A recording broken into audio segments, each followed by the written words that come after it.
দেখুন উন্মেষবাবু, আকাশের সাথে রিঙ্কির বিয়েটা আমরা পারিবারিক মর্যাদার খাতিরেই করছি।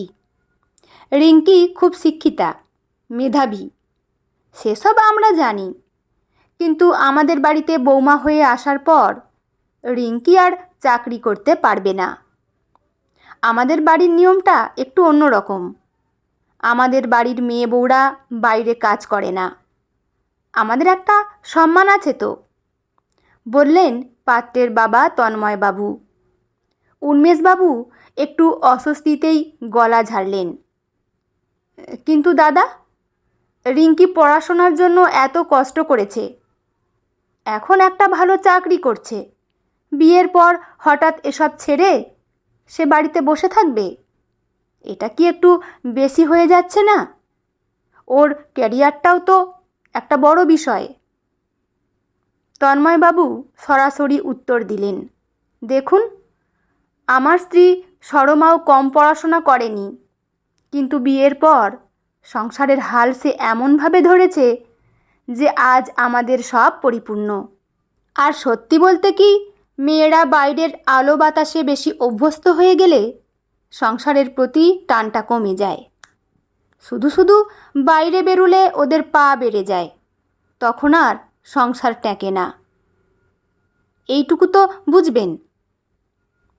সরমা দেবী কথার সুর টেনে বললেন, ঠিকই তো বলছেন দাদা, ঘর সামলানোও একটা বড় শিল্প। বাইরে গিয়ে পুরুষদের সাথে তাল মিলিয়ে কাজ করাটা সবসময় শোভন দেখায় না। তাছাড়া শ্বশুরবাড়ির সম্মানই আসল সম্মান। তারপর সরমা দেবী সরাসরি তাকালেন রিঙ্কির দিকে। দাদা, আমি একটু রিঙ্কির সাথে আলাদা কথা বলতে চাই। কিছুক্ষণ বাদে রিঙ্কি যখন ঘর থেকে বেরিয়ে এলো, তার চোখ মুখ ছিল অদ্ভুত শান্ত। বাবার দিকে তাকিয়ে রিঙ্কি নিচু স্বরে বলল, বাবা, আমি এই বিয়েতে রাজি। বিয়ে হয়ে গেল ধুমধাম করে। কয়েকটা দিন স্বপ্নের মতো কাটল। অষ্টমঙ্গলা মিটে গেল। রিঙ্কি আবার শ্বশুরবাড়িতে ফিরল। নতুন পরিবেশ, নতুন সব দায়িত্ব। একদিন সকাল 8টা, রান্নাঘরে সরমা দেবীর সাথে রিঙ্কি হাত লাগাচ্ছিল। ঘড়ির কাঁটার দিকে তাকিয়ে সরমা দেবী বললেন, রিঙ্কি, মা, যা তৈরি হয়ে নে। রিঙ্কি মায়ের মুখের দিকে তাকালো। সরমা দেবী আবার বললেন, যা মা, দেরি করিস না, অফিসে দেরি হয়ে যাবে। রিঙ্কি দ্রুত তৈরি হয়ে নিচে নেমে এলো। ডাইনিং টেবিলে তন্ময়বাবু তখন খবরের কাগজ পড়ছিলেন। রিঙ্কি প্রণাম করতে গেলে তিনি মাথা তুলে অবাক হয়ে বললেন, এত সকালে তৈরি হয়ে কোথায় যাচ্ছ বৌমা?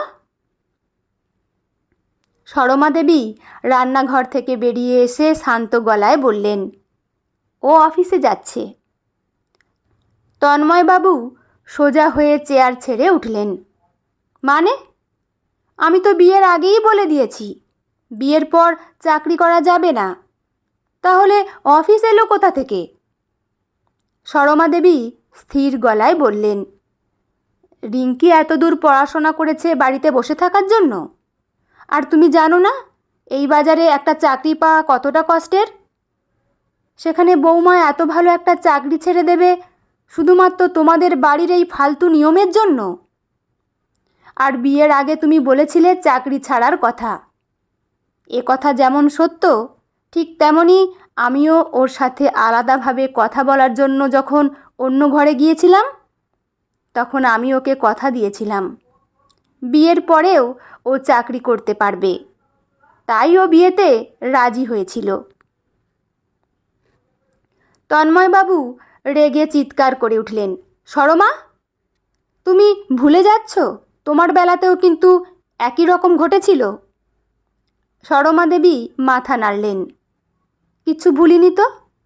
আমি তখন নিরুপায় হয়ে মেনে নিয়েছিলাম, কারণ আমার পাশে তখন প্রতিবাদ করার মতো কাউকে পাইনি তাই। কিন্তু আমি আমার মতো করে আমার বৌমার ওপর অন্যায় হতে দেব না। তন্ময়বাবু ভুরু কুঁচকে বললেন, কিসের অন্যায়?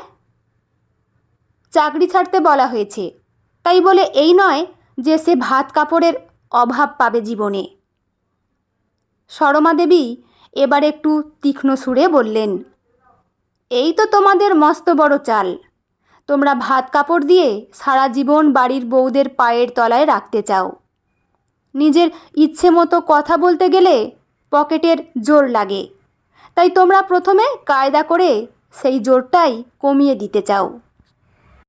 তন্ময়বাবু গর্জে উঠলেন, বেশ, তবে একটা কথা শুনে রাখো, আমার বাড়িতে আমি বেঁচে থাকতে এ হবে না। শোনো বৌমা, তোমাকে এ বাড়ি থেকে বেরিয়ে গিয়ে চাকরি করতে হবে। সরমা দেবী অবিচল থেকে বললেন, বেশ তো, যাক না, আকাশও সঙ্গে যাবে, ওরা আলাদা থাকবে। তন্ময়বাবু গলার স্বর আরও চড়িয়ে বললেন, আমার ছেলে কোথাও যাবে না। সরমা দেবী দৃঢ় গলায় উত্তর দিলেন, নিশ্চয় যাবে। আমার ছেলেকে আমি সেই শিক্ষাই দিয়েছি। অন্যায়ের প্রতিবাদ করার ক্ষমতা আমার ছেলের আছে। ও নিশ্চয় বুঝতে পারছে ওর বউয়ের সাথে অন্যায় হচ্ছে, তাই ও ওর বউয়ের পক্ষই নেবে, আর এটাই স্বাভাবিক। তন্ময়বাবু রেগে বললেন, বেশ, তাহলে তোমরা সবাই একদিকে, তাই তো? আমার কোনো দাম নেই এই বাড়িতে।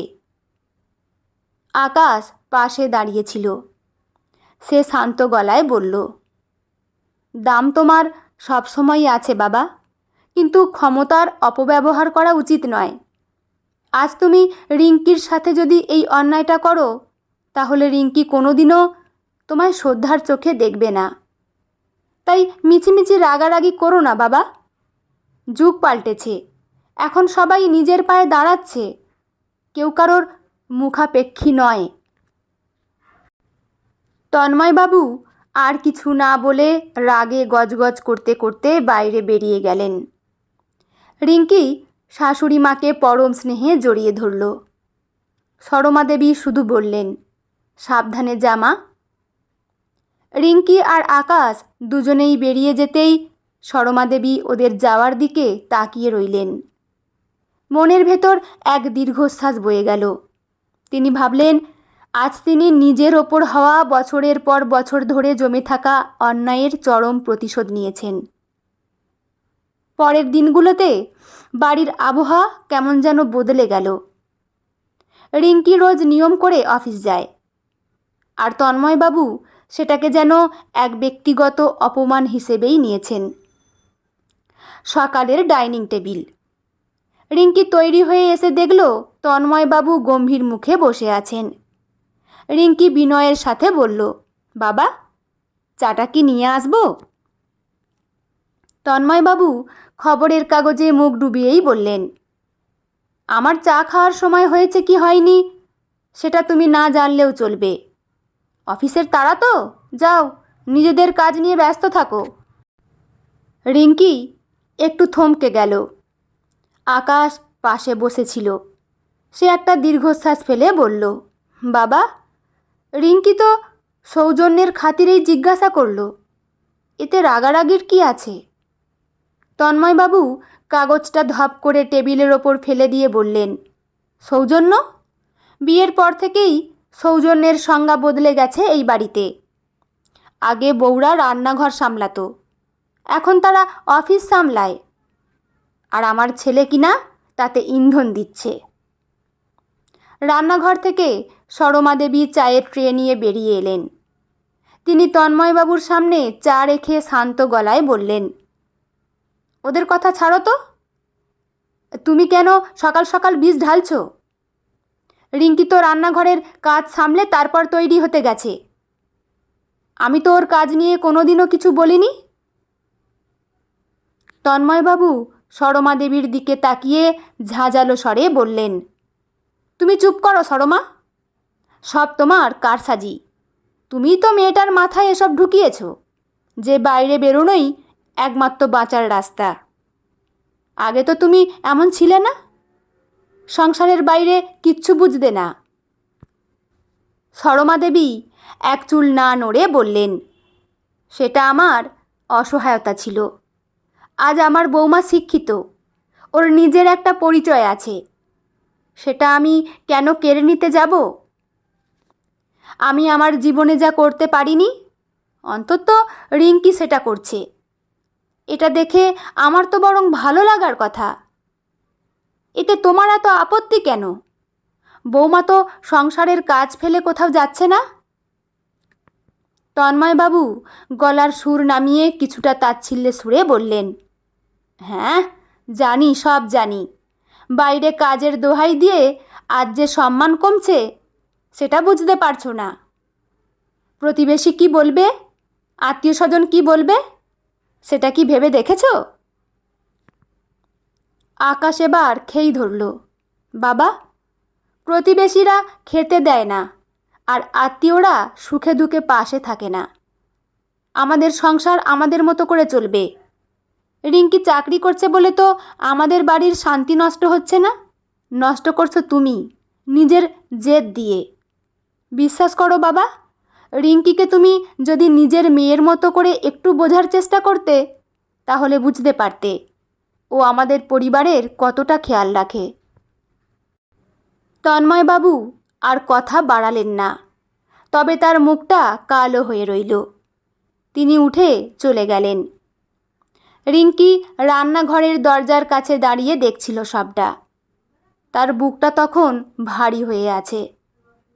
সেদিন রাতে বারান্দায় বসে রিঙ্কি আর আকাশ। রিঙ্কি নিচু স্বরে বলল, আকাশ, বাবার মনটা কি আমি কোনো দিনও পাবো না?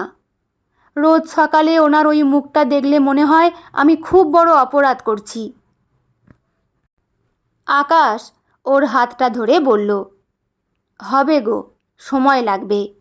বাবার জেদটা খুব পুরনো, একদিনে ভাঙবে না। মা যখন আমাদের পাশে আছেন তখন চিন্তা কিসের? বাবা শেষ পর্যন্ত বুঝতে পারবেন যে একটা শিক্ষিত বউ ঘরে থাকলে সেটা বাড়ির শ্রীবৃদ্ধিই করে। রিঙ্কি একটু হাসল, কিন্তু তার মনে ভয় থেকেই গেল। সে জানত এই ঘরোয়া যুদ্ধের আগুনটা নেভানো সহজ হবে না। অন্যদিকে ওপরে নিজের ঘরে বসে তন্ময়বাবু ভাবছিলেন এই অবাধ্যতা তিনি কিভাবে আটকাবেন। বাড়ির ভেতরেই এক অদৃশ্য দেয়াল যেন তৈরি হয়ে যাচ্ছিল, যেখানে একদিকে দাঁড়িয়েছিল পুরনো সংস্কার আর অন্যদিকে আধুনিকতা ও সম্পর্কের নতুন সমীকরণ। কয়েক মাস কেটে গেল। তন্ময়বাবুর চিরাচরিত কড়া শাসন আর রিঙ্কির একনিষ্ঠ কর্মতৎপরতা, এই দুয়ের টানাপোড়েন বাড়ির পরিবেশটা যেন একটা অলিখিত পরীক্ষার মধ্য দিয়ে যাচ্ছিল। সেদিন ছিল বৃষ্টির এক অলস বিকেল। রিঙ্কি অফিস থেকে ফিরেছে অনেক দেরিতে। বাইরে ঝিরঝিরে বৃষ্টি। ড্রয়িং রুমের বাতিটা নেভানো, শুধু জানালার পাশের ছোট ল্যাম্পটা জ্বলছে। তন্ময়বাবু একা বসেছিলেন সোফায়, তার কোলে একটা ফাইল। রিঙ্কিকে দেখেই তিনি একটু নড়ে চড়ে বসলেন। রিঙ্কি ভাবল হয়তো দেরি করে ফেরার জন্য কোনো কড়া মন্তব্য শুনতে হবে। সে চটজলদি ক্ষমা চাওয়ার জন্য মুখ খুলতেই তন্ময়বাবু হাত তুলে তাকে থামিয়ে দিলেন। বসো বৌমা। তন্ময়বাবুর স্বরে সেই চিরচেনা কর্কশ ভাবটা ছিল না। রিঙ্কি অবাক হয়ে সোফার এক কোণে বসল। তন্ময়বাবু টেবিলের ওপর পড়ে থাকা ফাইলটা রিঙ্কির দিকে এগিয়ে দিয়ে বললেন, এই ফাইলে তোমার প্রজেক্টের সব ডিটেলস লেখা আছে, যেটা সকালে তুমি তাড়াহুড়োয় ফেলে গিয়েছিলে। আমি কৌতূহলবশত কয়েকটা পাতা উল্টেছিলাম। রিঙ্কি কিছু বলার আগেই তিনি বলে চললেন, আমি জানতাম না এই কোম্পানির কত বড় বড় সিদ্ধান্তের ভার তোমার ওপর ন্যস্ত। তুমি শুধু একজন কর্মী হিসেবে যাচ্ছ না, বরং তুমি সেখানে একটা দায়িত্ব সামলাচ্ছ। তোমার এই প্রজেক্টের নথিপত্রগুলো পড়ে আমি বুঝলাম বাইরের জগতের জটিলতা সামলানোর জন্য যে ধৈর্য আর মেধার প্রয়োজন, তা আমার কল্পনার চেয়েও অনেক বেশি। তন্ময়বাবু জানালার বাইরের বৃষ্টির দিকে তাকিয়ে দীর্ঘশ্বাস ফেললেন। তারপর বললেন, আমি তোমাকে এই বাড়ির নিয়মের বেড়াজালে আটকে রাখতে চেয়েছিলাম, কারণ আমি ভয় পেতাম সংসার আর কর্মজীবন বোধহয় একসাথে চলে না। আমার ভয় ছিল তুমি বাইরের আলোয় অভ্যস্ত হয়ে পড়লে এই বাড়ির অন্দরমহলটা বুঝি তোমার কাছে গুরুত্বহীন হয়ে পড়বে। ঠিক এই মুহূর্তে সরমা দেবী রান্নাঘর থেকে বেরিয়ে এলেন, তার হাতে চায়ের ট্রে। তিনি স্বামী এবং পুত্রবধূর মুখোমুখি দাঁড়িয়ে কথার রেশ ধরে বললেন, আমি তোমায় এতদিন এটাই বোঝাতে চেয়েছি, রিঙ্কি আমাদের দেখিয়ে দিয়েছে ভালোবাসা আর দায়িত্বের পাল্লায় সমানভাবে ওজন দিলে সংসার ও কর্মজীবন দুটোই সুন্দরভাবে বেঁচে থাকে। আকাশ ঘরে ঢুকে সবটা শুনল। সে তার বাবার পাশে বসে কোমল স্বরে বলল, বাবা, আজকের দিনে দাঁড়িয়ে যুগের সাথে তাল মেলানোই হলো প্রকৃত প্রগতি। রিঙ্কি যখন বাইরে গিয়ে তার যোগ্যতার প্রমাণ দেয়, তখন সে শুধু নিজেকে প্রতিষ্ঠিত করছে না, বরং আমাদের গোটা পরিবারের সম্মানকে এক অন্য উচ্চতায় নিয়ে যাচ্ছে। তন্ময়বাবু রিঙ্কির দিকে ফিরে তাকালেন। তার চোখে আজ কোনো তিরস্কার ছিল না, ছিল এক নির্মল স্বীকারোক্তি। তিনি কাঁপা কাঁপা গলায় বললেন, বৌমা, আমি বড় ভুল করেছিলাম। নিজের অগোচরেই আমি তোমার স্বপ্নগুলোর ওপর আমার অহংকারের দেয়াল তুলে দিয়েছিলাম, কিন্তু তোমার ধৈর্য আমাকে নতুন করে ভাবতে শিখিয়েছে। তুমি অফিসের কাজে যেও, আর হ্যাঁ, কালকের প্রেজেন্টেশনের জন্য আমি চাই তুমি তোমার সেরাটা দাও। রিঙ্কি আবেগাপ্লুত হয়ে তন্ময়বাবুর পায়ের কাছে এসে বসল। তন্ময়বাবু পরম স্নেহে রিঙ্কির মাথায় হাত রেখে আশীর্বাদ করলেন। রিঙ্কির মনে হলো এতদিন সে যে নীরব লড়াইটা লড়ছিল, তার সবচেয়ে বড় জয় আজ অর্জিত হলো। বন্ধুরা, গল্পটি এখানেই সমাপ্ত। আপনাদের কেমন লাগলো অবশ্যই কিন্তু কমেন্ট করে জানাবেন। আর হ্যাঁ, আমার গল্প হয়তো অনেকেই শোনেন, কিন্তু সাবস্ক্রাইব করেন না। প্লিজ চ্যানেলটি সাবস্ক্রাইব করে নেবেন, এতে আরও নতুন নতুন গল্প পাঠ করার জন্য আমরা উৎসাহিত পাই। কলমে সুপ্রিয়া ঘোষ, পাঠে আমি রিমি। দেখা হচ্ছে পরের কোনো গল্প নিয়ে। ভালো থাকবেন সবাই। ধন্যবাদ।